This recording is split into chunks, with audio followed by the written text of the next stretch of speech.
നമ്മൾ അച്ഛനെ വിളിച്ചു. പ്രശ്നം എന്താന്ന് മനസ്സിലായോ? പ്രശ്നമൊക്കെ മനസ്സിലായി. പറയുന്ന നമുക്ക് ചെയ്യണം. ഓക്കെ? പറയുന്നതിലെല്ലാം ചെയ്യാൻ പറ്റി. എന്താ ചെയ്യണ്ടേ? ഞാൻ ഒരു 4 കല്ല് തരും. കൊണ്ടുപോയിട്ട് നിങ്ങളുടെ വീടിന്റെ കന്നി മൂല തുടങ്ങിയിട്ട് 4 മൂലയിൽ കുഴിച്ചിടണം. അത് കഴിഞ്ഞിട്ട് 1 മാസം കഴിയുമ്പോഴത്തേക്ക് 1 മാസത്തിനകത്ത് തന്നെ നല്ലൊരു ആലോചന വരും.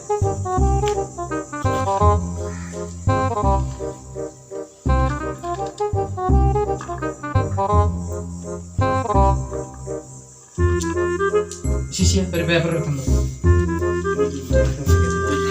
കുഴപ്പമില്ല അച്ഛൻ, ഇവിടെ ഇരിയടാ.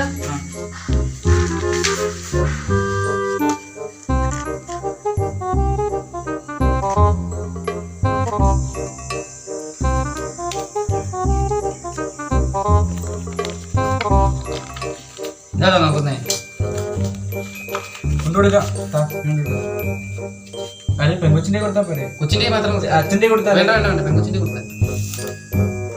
എന്തിനാ ഉടായി കൊണ്ടല്ലോ? ഇതെന്തുവാ?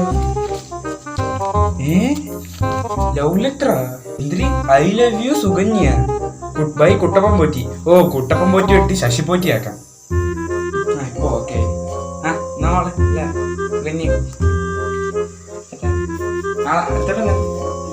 പോറ്റി അങ്ങനെ ചെയ്തല്ലേ ശരിയാവുമായിരിക്കും അല്ലേ? തീർച്ചയായും ശരിയാവും. 4 മൂലയില് മൂപ്പര് കൈ കൊടുത്തിട്ടുണ്ട്. ആ കല്ല് കുടിച്ചിട്ടാ മതി. ഓ ശരി പോറ്റി. പോയിട്ടിനി വരാം. ദക്ഷിണ എടുക്കും. അങ്ങേര് പോക്കറ്റ് കൈയിട്ട് ഒരു 10-500 രൂപ കാണും. എന്നാ പോറ്റി ദക്ഷിണ. ഇതാ പോറ്റി, ഇത് കപ്പലണ്ടി മേടിക്കാൻ പോലും ഇല്ലല്ലോ. ഒരു പെങ്കൊച്ച് കിട്ടുന്നില്ലേ? ജീവിതം കിട്ടും എനിക്ക്. അല്ല പോറ്റി പോറ്റി പോറ്റി പോറ്റി പോറ്റി മറ്റൊരു വീണ്ടും വന്ന്. എന്തിനി? ഉച്ചവരെയുള്ളൊരു വീണ്ടും വന്ന്. നല്ലോണം ചീട്ട് കളിക്കാനും പറ്റത്തില്ല. എന്താ ഇത്ര പെട്ടെന്ന് വന്നേ? ശരിയായി പോറ്റി, ശരിയായി, എല്ലാം ശരിയായി. ഉച്ചയ്ക്ക് മുമ്പ് കാണാൻ പോറ്റി പറഞ്ഞതുപോലെ ഒരാൾ ഇവക്ക് ലെറ്റർ കൊടുത്തെന്ന്. പക്ഷെ ആരാന്ന് മാത്രം പറഞ്ഞില്ല.